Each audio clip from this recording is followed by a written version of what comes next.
Le code AFEP-MEDEF, Code de gouvernement d'entreprise des sociétés cotées, est un code qui n'en est pas vraiment un. Ce n'est pas un code fait par le législateur, comme le code civil ou le code de commerce. C'est un code qui est fait par des organisations professionnelles, après une large concertation publique, et ce code contient des règles de gouvernement d'entreprise.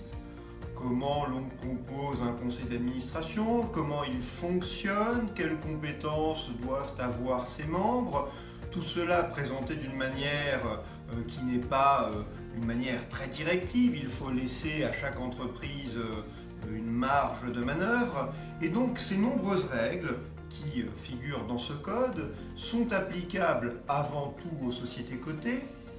Elles pourraient être choisies par d'autres sociétés.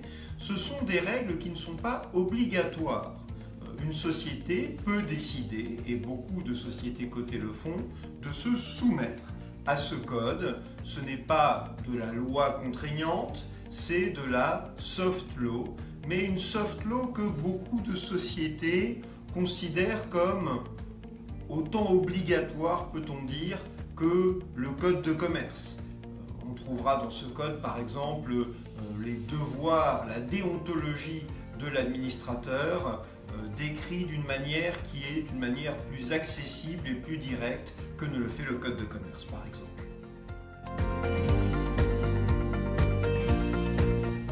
Il ne s'agit pas de vous présenter le code AFEP-MEDEF en détail, mais juste de mettre l'accent sur certains points, comme par exemple la déontologie de l'administrateur.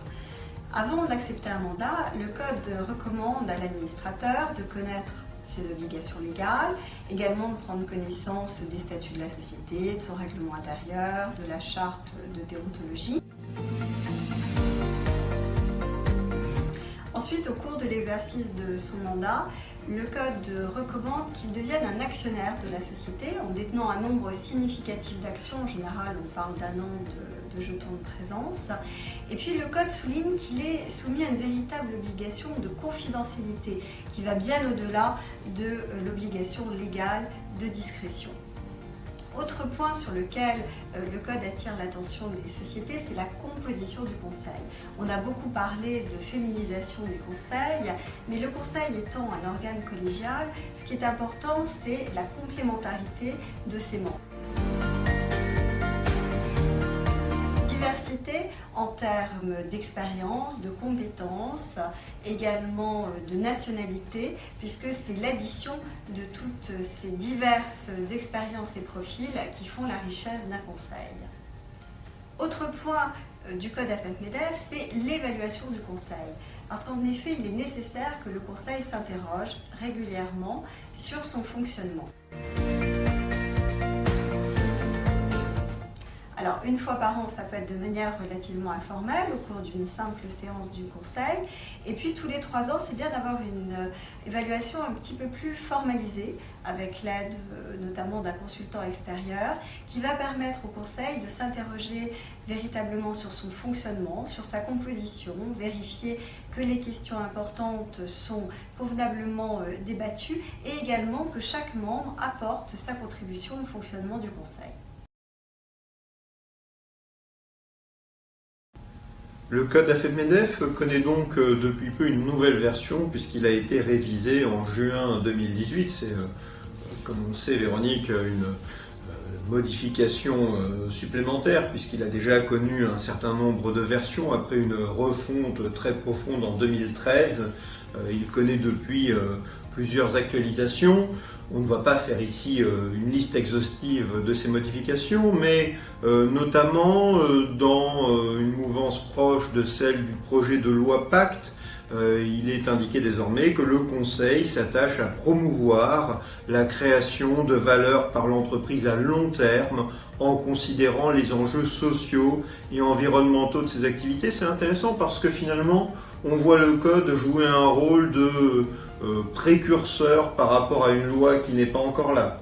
Voilà une des innovations.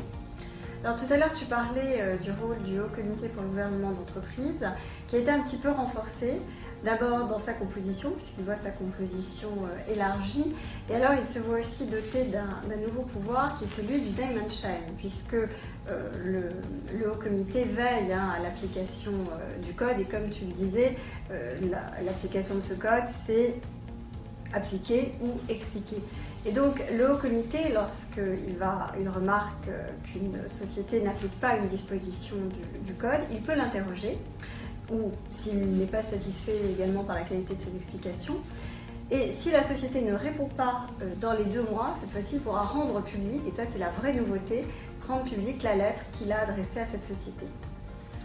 Oui, c'est intéressant parce que de cette manière, ce dispositif qui, encore une fois, est un dispositif qui n'a pas force de loi, devient véritablement, pour ces sociétés qui sont naturellement soucieuses de leur image, devient quelque chose qu'il faut impérativement respecter. Parmi les autres mesures, il y en a une qui est celle, mais tu vas en parler mieux que moi, chère Véronique, qui est celle de la possibilité pour le président du conseil de dialoguer en matière de gouvernement d'entreprise avec les investisseurs.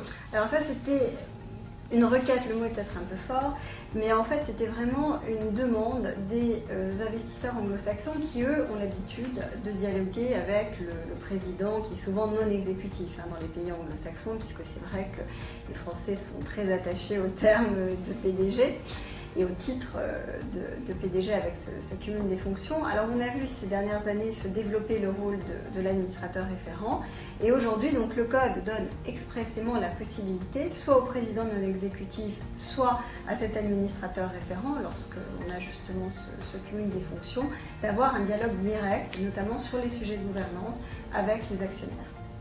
Voilà, c'était une autre donc, de ces modifications qui date du mois de juin 2018.